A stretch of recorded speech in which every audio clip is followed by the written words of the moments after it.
അതുകൊണ്ടൊരു ചോറ് വിളമ്പാൻ പോവാം കേട്ടോ. പിന്നെ അത് കറികളൊക്കെ ഞാൻ കാണിക്കാം കേട്ടോ.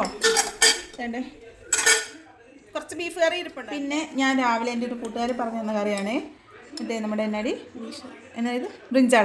നമ്മുടെ കത്രിക്കായില്ലേ ഫ്രൈ ചെയ്ത് തൈരിനകത്തിട്ട്. പക്ഷെ കുഴപ്പമില്ല, നല്ല കേട്ടോ, നല്ല കറി, എനിക്ക് ഇഷ്ടപ്പെട്ടെ. പിന്നെ ആണെങ്കിൽ കൂൺകറി. എന്നും കൂൺകറിയാണോ എന്ന് ചോദിക്കരുത്. കഴിഞ്ഞ ദിവസം കൂൺകറി വെച്ചപ്പോൾ ആദ്യക്കൂട്ടിന് ഭയങ്കരമായിട്ട് ഇഷ്ടപ്പെട്ടെ. അപ്പം ഞാൻ ഓർത്താന്ന് ഇന്ന് അവന് കൂൺകറി വെച്ചിട്ട് ചോറ് കൊടുക്കാമെന്ന്. ഇത് തേങ്ങ ഒന്നും വറുത്തരച്ചിട്ടില്ല, ചുമ്മാ മസാല ഇട്ട് വെച്ചാൽ കേട്ടോ, കുഴപ്പമില്ല. ആദ്യക്കൂട്ടിന് ചോറ് എടുക്കാൻ പോവാണ്. ആദ്യക്കൂട്ടിനാണെങ്കിൽ കൂൺകറി കൂട്ടി മാത്രം ചോറ് മതി എന്നാണ് പറഞ്ഞേക്കുന്നത് കേട്ടോ. ഉപ്പുപൊടി ഇട്ട് കൊടുക്കാം കേട്ടോ. ശകല ഉപ്പുപൊടി ഇങ്ങനെ തറക്കി കൊടുക്കാം. മാത്രം ഇളക്കിയാ ചോറ് കൊടുക്കുന്നത് കേട്ടോ. അവനാണെങ്കിൽ കൂൺകറിയാണ് ഇഷ്ടമേ, ഭയങ്കര ഇഷ്ടമാണ് കഴിക്കാൻ. എന്നാൽ അതിലൂടെ ചോറിനോ അല്ല. അതിട്ടാ കറി എങ്ങനെ ഉണ്ടടാ? കറി അടിപൊളിയാണോ? കഴിച്ചു നോക്കി എങ്ങനെയുണ്ട്? അതുകൂടെ നിന്ന് ഇച്ചിരി പിണക്കത്തിലാട്ടോ അവനെ. റിമോട്ടിന് വഴക്കാം. രാവിലെ തൊട്ട് അവൻ TV കാണുമായിരുന്നു. അപ്പോൾ ഇച്ചിരി മുൻചൂന് കൊടുക്കാൻ പറഞ്ഞപ്പോൾ അവന് പിണക്കാം. അതുകൊണ്ടാണ് ഇത്തിരി മോൻ്റെ വീർത്തിരിക്കുന്നത്. അല്ല, അവൻ എപ്പോഴും ഹാപ്പി ആയിട്ടിരിക്കുന്നതാണ്.